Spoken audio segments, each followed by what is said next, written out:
mga mami, daily food vlog again. Pasensya na kayo mga mami kasi kailangan natin pumayod para sa aking Junapis. At para sa hindi nakakaalam, monetize na po ako dito at kumikita na ang aking mga video. Kaya maraming salamat sa mga ilan na nanonood sa aking mga videos. Anyway, going back na tayo sa ating daily food.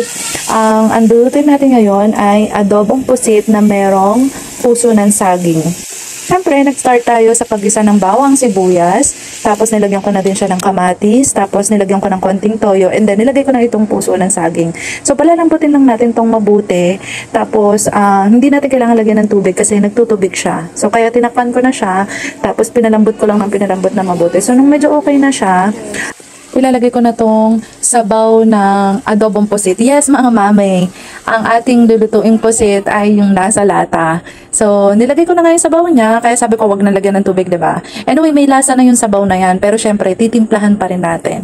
So, naglagay na nga ako dyan ng paminta, tapos nilagyan ko ng konting magic sarap.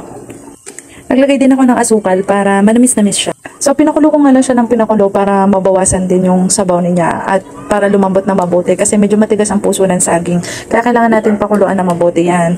At nung na-make sure ko na malambot na yung puso ng saging at okay na sa akin yung panlasa niya, nilagay ko na din itong ating pusit na nasa lata. So, yun. Hiniwa-hiwa ko lang yan. Tsaka actually, luto na yan, guys. Kaya hindi kailangan lutuing mabuti. So, hindi naman natin gusto na ma-overcook yan kasi magiging parang goma siya. Matigas siya, guys. So, yun lang.